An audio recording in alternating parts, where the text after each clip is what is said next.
first questions I ask anyone really are, what do they care about? What do they value? Get to know them, because there are only portions of this comprehensive framework are going to be relevant to any one person.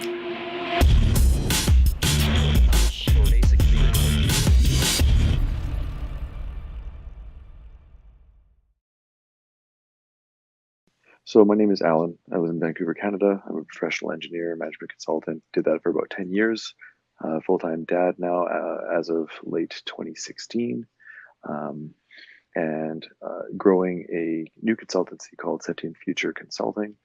And the purpose really of it is to save people time, not necessarily in the traditional save seconds and minutes here or there, but more so in identifying what people value and helping them live in more according to that, but in a structured and quantitative way, and incorporating what it is they value, into their plan for how they spend their time.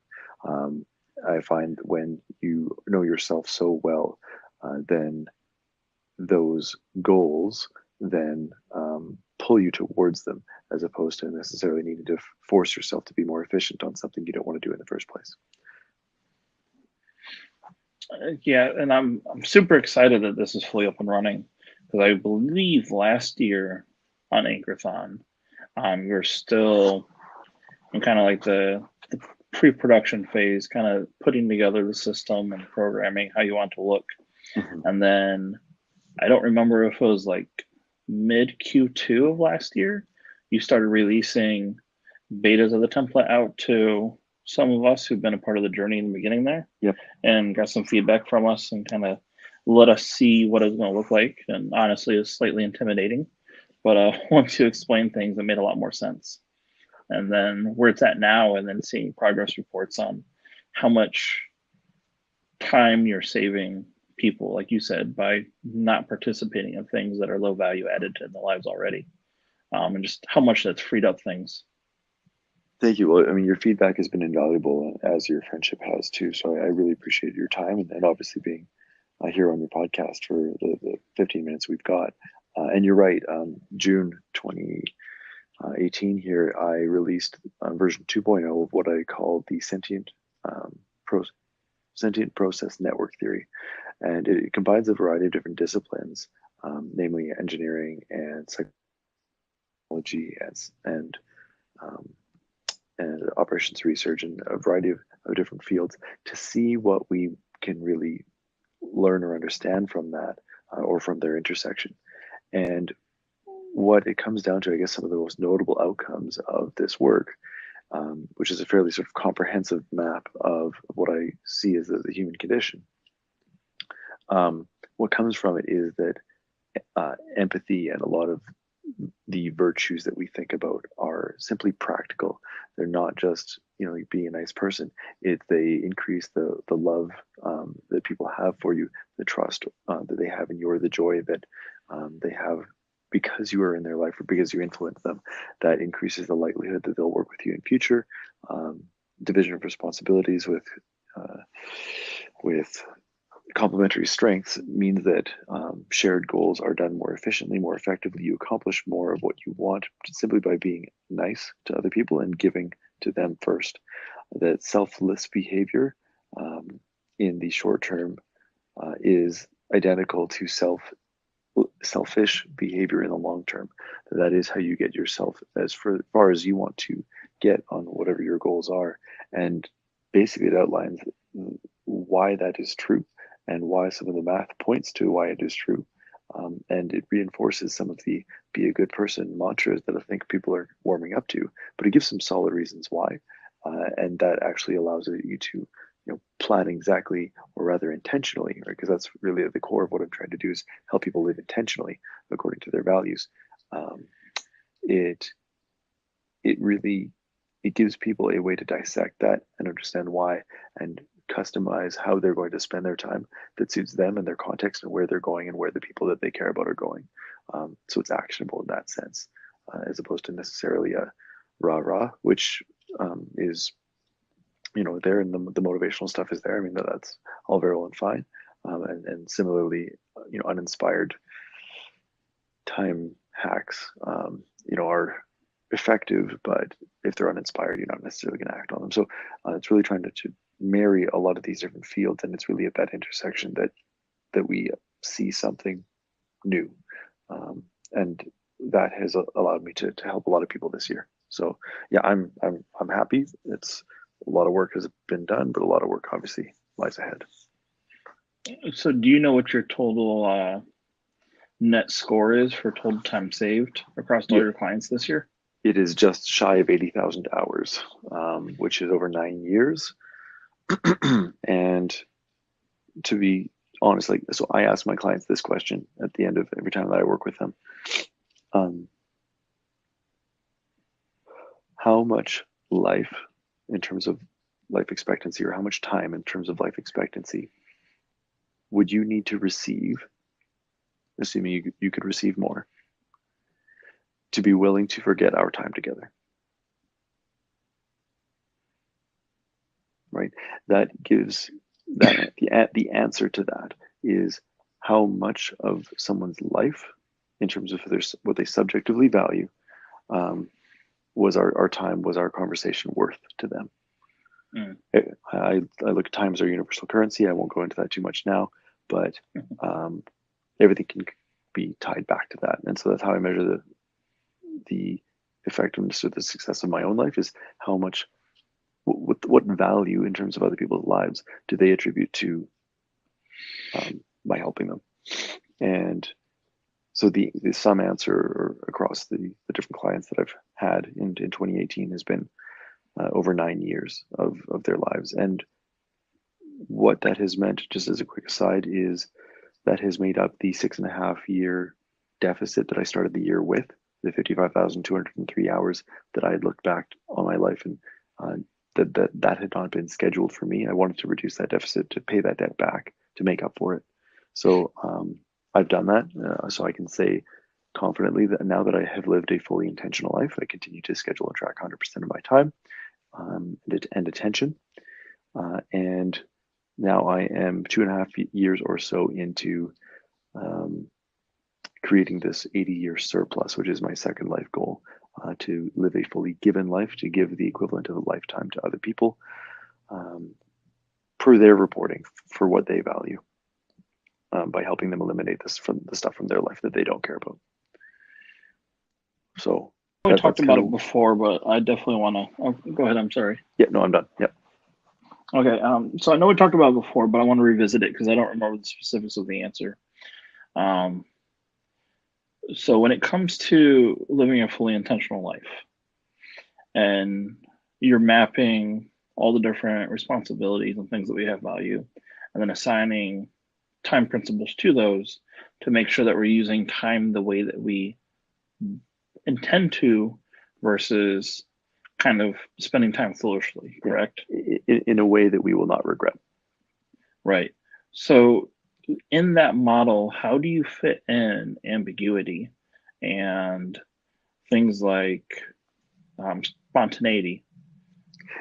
Yeah, absolutely. So first of all, different people will go to different levels of detail in terms of planning how it is that they spend their time. Some people are principled, and so very low resolution, which is perfectly fine if that suits them. Some people are detail oriented, like myself. Both work. And the point, really, let's say I'll take the detail oriented example. If you need downtime, first of all, we all need downtime. The point is to spend your time in a way that you intend, not necessarily that it is always productive, right? We need time where we're unproductive to be able to rest so that we're more productive tomorrow, for example. Yep. And so when it comes to ambiguity or spontaneity or adventure or curiosity or exploration or creativity, some of these open-ended things, you can still absolutely do those things. The point, though, is to make time for them, right? So Right. I want to go take a pottery class, right? It's open-ended. I don't even know if I'm going to like the outcome. I'm going to explore it. I'm going to try it. I don't know if it's going to be worth it to me, but it's worth it for me to try. And that's going to take me 2 hours, and sort of I set some time aside. And that may or may not go well. I might decide to leave after an hour, so on and so forth. The other thing is, let's say, spontaneity. Spontaneity is usually taking advantage of an opportunity that we just become aware of now. And one of the things I advocate people try is scheduling their day. Now, the advantage Mm-hmm. of scheduling your day isn't exactly what you think. The first thing people think about in terms of that benefit is that it allows you to accomplish more or make sure you don't miss anything. And that's kind of like your task list, so on and so forth. The real advantage of scheduling your day is defending your time. It's so that when something does come across your plate that is not urgent or not important, that you have something to compare it against. What else were you going to do with your time? And you can clearly say no to that new thing if it is unimportant or not urgent, because you have this other thing in its place that was more important to you. You're intentionally saying no to it, as opposed to the default being yes. The default is no. Now, spontaneity is something comes across your plate that is either important or urgent, or you actually do want to switch to it. Just because you schedule your time doesn't mean it needs to be rigid. You can switch to it, reschedule the rest of your day. Something falls off your plate, that's perfectly fine, but it's the lowest priority thing, right? And and you move forward, right? So it absolutely does accommodate spontaneity as well as open-ended, discovery. Really, it's just a question of making time for it and shifting things when your priorities change, right? But starting with a plan, nevertheless.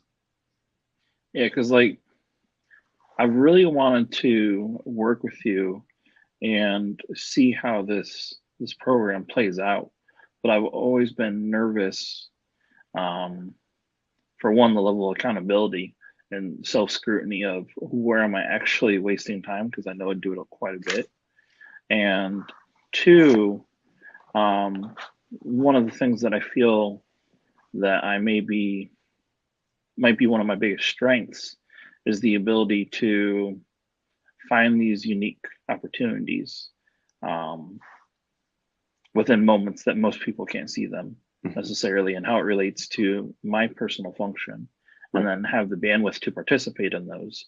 And I was always nervous that, like, obviously, how the heck can I assume what your program is going to do to me if I don't actually understand the program or participate in it? But I guess one of the nervousnesses would be if I chose to participate in those things, it would be an automatic loss or default, negative outcome, because then the time wasn't spent as intended, Mm. if that makes sense. So I can understand, and your comment, first of all, is a very common misunderstanding, and like I mean that in the nicest possible way. Um, Yeah. the What I offer is fully customized to people and their own personal working styles and their own strengths. So for your um, example, right? You have this opportunity. You see opportunities in the moment that other people don't see, and you have the inclination to act on them too, which is admirable. Um, this absolutely accommodates that because uh, when you see the opportunity and you act on it, it's like, hey, it's going to take me 30 minutes to see this thing through right now because this is the only opportunity I've got to try it. It is more important than what I had planned. Quickly check my calendar. Um, push a couple things, right? Okay, that's going to get canceled. Push a couple things, and now I spend the next 29 minutes on this thing, and um, really make the most of it, right? And so you are still being intentional with your time. You are just deciding in the moment to change what your intent is, and that is perfectly fine. But it's still helpful to have the groundwork leading into the day of barring unforeseen circumstances, which I mean there always are, but you have a plan so that you're really able to defend your time against um, idle uh, idle tasks, right, or other sort of attractive distractions. So it does accommodate that. No, and that's why when you framed it as in having a defense system or mechanism to guard your time and decide, is this worth allocating the resource of time to, Hmm. it really framed it in a way that made more sense. And I I think, appreciate that. uh, yeah, and I think probably one of my own faults here was, normally when people build these types of structures, especially when it comes to like time organization and the excess and taking excess waste of resource out, they're very rigid and unforgiving, and Hmm. kind of one size fits all. This is the system, you abide by the system or you don't. Yeah. And I guess probably one, out of my ignorance and two, out of my laziness and us not being able to communicate this year quite like I would have hoped, I made a lot of assumptions.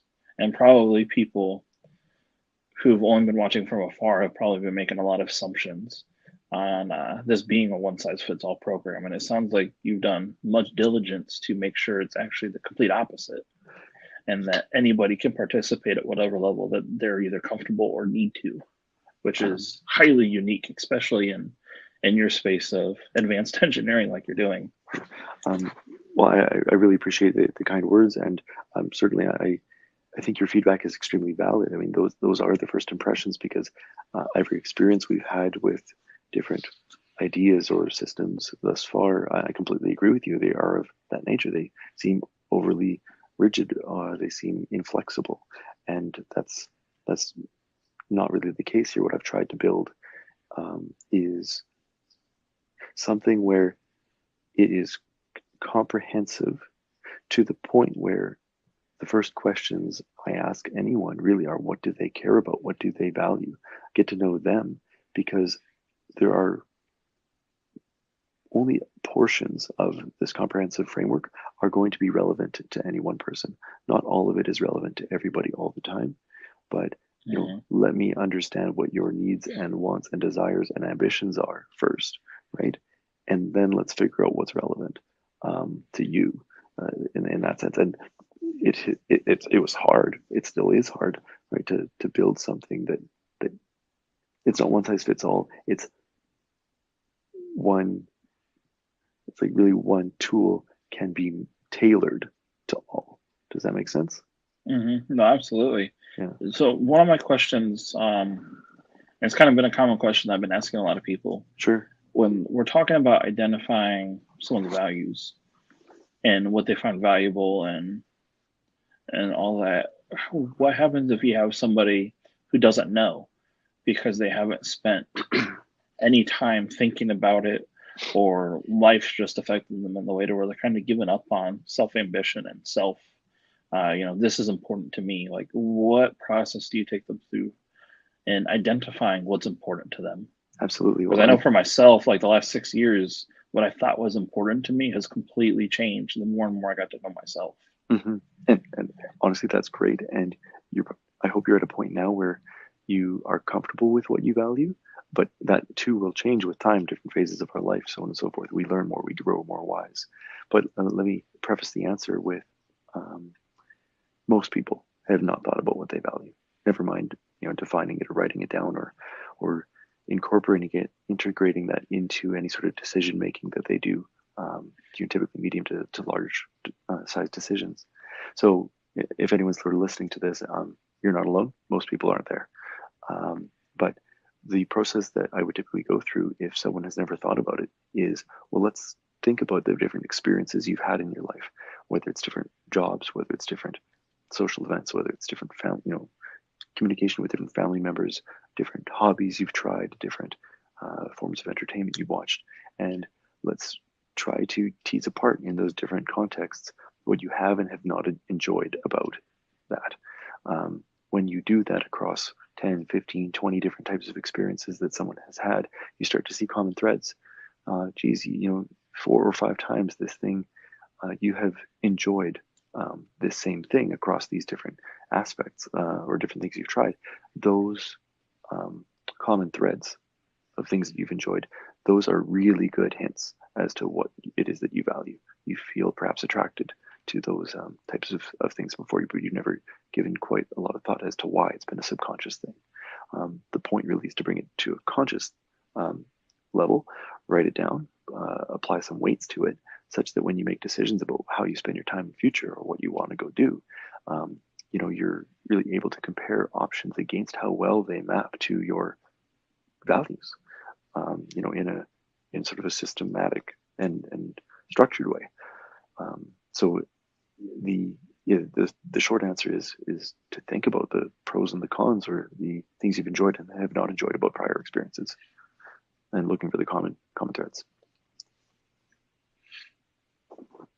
No, I think that's a really good comprehensive approach, because I think that's just something I've experienced a lot, is people who've kind of not participated in understanding their own ambitions because it just they didn't know how to execute on those ambitions. So it's something they tucked away, sometimes from super young age, even childhood, let alone as an adult that just gave up on them because of circumstances. And having tools and resources to revisit those, because you hear a lot, oh, it's 2018, it's almost going to be 2019. The tools are there. Take a chance on your passion or something. It's like, well, I don't even know what I'm passionate about. Right? They feel like they don't have And enough then to. getting them there. Yeah, they feel like they don't have enough to even start with, and everyone does. Everyone does. Yeah. You just need the right questions. Yeah. And to your point about people, not necessarily pursuing their ambition, a couple of things I notice from time to time, and I just want to help people maybe get over this. If this is the hurdle that they face, is someone else when you're young might have told you what you should value. Could have been a parent, could have been a mentor, so on and so forth. First of all, only you get to decide what you care about. No one else, right? So No, absolutely. I hope people take that upon themselves. And the other is putting your head in the sand, because looking at your life and looking how you're spending your time, I'm going to say it's initially painful, but it is a necessary first step to not regretting the next 30, 40, 50 years. So I think you need to do it in a safe and loving environment where you're not going to be judged, and you can look at the past and as something you can learn from, as opposed to something that you regret, and because you just didn't know a better way until now. Let's move forward, right? Like there are very positive ways that need to be taken, I believe, to in doing this, but it's just so important because you might have regrets now in your 25 or 30 or 35 or 40. The point is to create no more. Right. Man, I wish 20 minutes didn't go by so fast. I really appreciate the chat, Mike. Thank you so much for having me. No, absolutely. It's super exciting to have you on as a round two guest, and especially because, like I said, we got to see when the idea was first coming together, at least publicly, and then what it's evolved into now through practical application. And I really look forward to see where you take this. I definitely hope we have time for a round two in the next few months and kind of expand on some of your concepts and more of the origins on how you develop this and how you think about it. Because the way you frame things and the way you ask questions is a lot of times how I aspire to, but sometimes fall short. So I definitely feel not only kindred spirited, but I have quite a bit to learn from you, especially because we speak a similar language. Mike, the feelings are mutual. I've always really admired the leadership and management maturity that you've spoken about and have employed in your life and your workplaces. So I feel like we have a lot to learn from one another. Absolutely. So where can everybody find you on the internet? So fortunately, if you want to be found, of course. So everywhere, it's the same name, which is nice.